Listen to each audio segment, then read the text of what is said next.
Mike Sullivan. I'm a former IRS agent. I was a teaching instructor when I was there. I've worked thousands of IRS cases, and today I'm going to be talking about the IRS actually levy, the actual tax levy.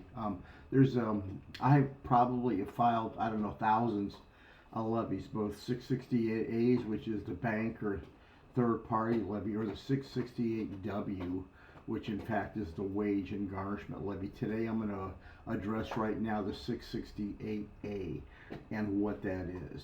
I signed my name so many times on levies back in the 70s and early 80s. I had to change my signature because my hand was getting tired. All the levies and liens that were coming out of the Fort Lauderdale, South Florida IRS offices. It was my job for a year to sign all those to make sure they were correct.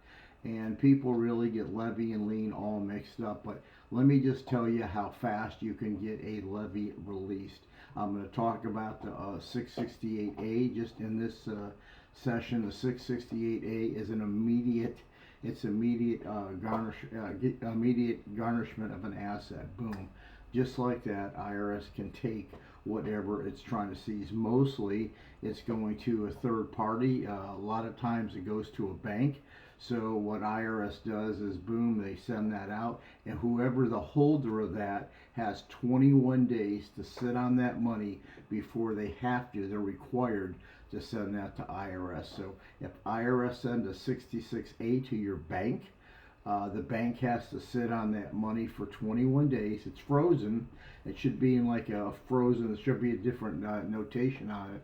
And then the government is waiting for you to really call IRS and get that released. They don't want to have a hardship on people, so they are giving them a 21-day grace period. When I was at IRS, we just seized that money immediately. There was no grace whatsoever. So today IRS really is in a grace period for that 668A. So how soon can you get that levy released? We can generally get them released within 48 hours. Many times we can get them released within a day.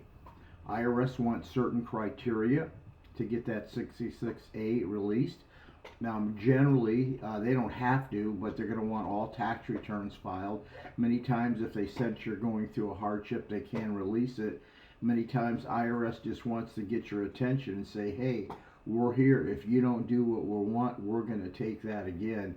Then IRS is going to want a financial statement. If it's at the service center, they're going to want a 433F. You can tell it's a 1-800 number. If it's at the local office with a revenue officer, they're going to want a 433A.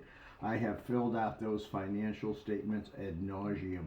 With that, what IRS wants to do is they want to put those cases either in a non-collectible file when they review it, a payment agreement, or they could suggest an offer, but they're not going to go ahead and do anything because you're filing an offer. That's probably going to take at least 6 months. So what the best thing to get that levy released is to call the IRS. Well, here's the problem. If you call them, you're not going to get the result we are. But IRS is trying to at least get a payment agreement from you. That's really what they're trying to do. So they're going to go over that 433F or 433A really with a fine-tooth comb. The big thing that taxpayers don't understand is you have a necessary, there is a national standard that you have got to compete with for your expenses. Before you call IRS, before you submit that financial statement, listen to me, look up the IRS national standards. The IRS national standards are dictated by the Department of Labor, and it's letting IRS know what the expenses need to be in the parameters and the boundaries. For instance, they go county by county for housing and utilities. There's a national standard for car payments, a national standard for living expenses. So I'm just letting you know, if you're going to do this yourself, you better look up those national standards, because IRS is going to say, yeah, you're going to fill this out, but we can only give you this much for this.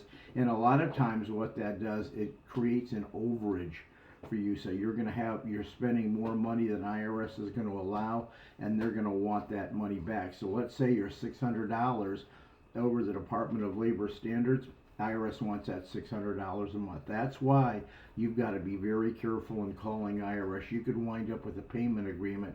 I'm just throwing a number out there of $600 to $700 and you don't even know it. That's why what you want to do is you want to have someone go over the national standards with you. You really should have representation if at this point, especially if a revenue officer has your case, it's a large dollar, because IRS is going to be a lot more picky. I used to do this job for a living, so I'm just giving you a heads up. Make sure all your tax returns are filed. And what's really important, if you're self-employed, you got to make sure you're making estimate payments. If your estimate payments aren't made, if you're self-employed, if your estimate payments are not made and all your tax returns aren't filed, I would wait to call IRS until you do those two, because you're going to get a much better result. Anyway, that's all I got. I wish you the very best.